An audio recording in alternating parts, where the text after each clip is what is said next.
dal leen ak jàmm ci AGT News chaîne bi leen di jox xibaar yi wér te wóor abonné leen ngir dara bañ leen a raw.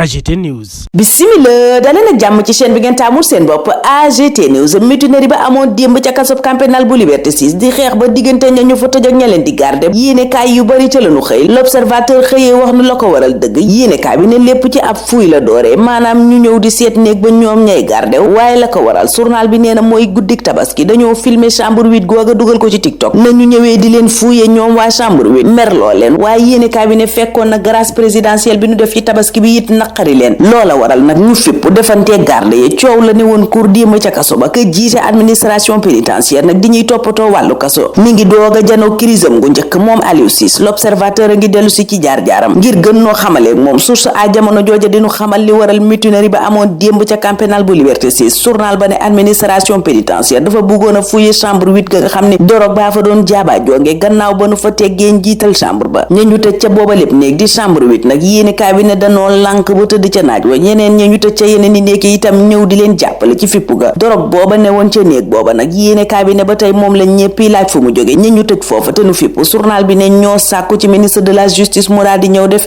intervention ba loola am la am démb ca camp pénal bu Liberté 6 di mutinerie ba Walf Quotidien joxe na ci beneen sabab ndax nee na ñetti prisonnier la ñu fekk ak téléphone loola waral ña leen di garder duggoon ca seen néeg ba di chambre 8 xool la fa xew lii xew démb nag ca kaso camp pénal googa dugguleet ndax bis bi le jour nee na kaso booba mi ngi ci diggante mutinerie maanaam ay fipp waaye it ay daw di évasion loola waral yéenekaay bi ci xëtam gu njëkk ne pas un camp pénal maanaam lépp doxu fa nam war a doxee journal bi ne la fa xew démb nag yàmbaa ju ñu fekk ca néeg baa ko waral ba loola amee ña ñu fa tëj daal di fipp dagg fiil caméra de surveillance ya taal itam matlaaya administration pénitentiaire communiqué bi mu góontoo génneel la mu ca wax mooy ña ñu tëj ca chambre 8 googa dañoo lànkoon ñu def leen appel maanaam di leen woo benn xool ndax ñépp a ngi fi journal bi ne gannaaw loola nag ca la ñu jël la ñuy tëdd ñoom daal di koy taal ab enquête it yéenekaay bi ne ubbi nañu ko ci téléphone yi filmé démb xew-xew ba ca biir kaso ba kaso booba nag la ca observatoire des lieux de privation de liberté digle woon ca atum 2020 bés bi le jour ak ñu koy fàttali libération l'indépendant di ñu yëgal ne ministre de la justice demoon na démb ca kaso camp pénal gannaaw mutinerie ba fa am xeexoo ba amoon Médina Gounass diggante ñaari xeet enquête nga cay def ab gëstu yëgal ñu ne xeexu wujje gu yàgg diggante ñaari xeet ya fa ne moo ko waral journal bi ne dem gi fa ministre de l'intérieur dem Jean-Baptiste Tine xaw naa indi dal ci diggante ñaari askan yooyee xëccoo ndono la yéenekaay bi ne ngànnaay itam fekk nanu ko fa l'observateur dëggal loola ne ay ngànnaay yu baree bari lanu teg loxo ca Médina Gounass ay enquêteurs itam yéenekaay bi ne ñu nga ca bërëb ba ngir xam dëgg la fa xew ak ku ne lu cay sa wàll imam grande mosquée bu Ndakaaru moom keroog la mu def du wàllam du cëram kàddu yi mu yëkkati ca kaw président Bassirou Diomaye Faye source a noonu la ñu yëgalee ne dafa jur coow ci biir association des imams et oulémas du Sénégal journal bi tuddee ko querelle au minbar booba jamono it Benno Bokk Yaakaar ña ngay tojante bopp Walf Quotidien ne waaye ñoom ñëpp ci kaw Macky Sall la ñu ànd dal tribune moom mel ni kuy dal ci kaw njiitu réew mi Bassirou Diomaye Faye ne ko yaa ngi fitnaal presse bi di leen topp waaye ñi nga war a topp dëgg mooy ñi jël alalu askan wi waral yéenekaay bi di laaj njiitu réew mi kañ ngay topp ñi sàcc sunuy milliards topp it milliards yooye ba teg ci loxo ca booba lépp yéenekaay Bougane Gueye Dany naan ci 180 milliards yu ma géré administration fiscale benn absence de redressement la ma wax l'indépendant moom wax ci bég gi FMI bi gannaaw ñaareelu càmbar gu ñu def ci li dox seen digganteeg Sénégal libération ne li ñuy séentul Sénégal ci yokkute ci wàllu koom lu baax la bés bi la jour dolli ca ne FMI li mu wax ci eurobond bu 450 milliards bi mooy gouvernement bi am na lu ëpp ci xaalis la mu doon séentu ak it la mu soxla waaye l'observateur ne FMI mooma lii wéy di ko jaaxal mooy subvention bi ñuy def ci énergie waaye itam Senelec mi ñuy bëgg auditer njëg yu bees yu ñu yëgle yéenekaay bi yeggee ñu it leerali Mohamed Dia économiste mi ne état li mu war a gën a bàyyi xel gën cee taxaw farlu ci mooy évasion fiscale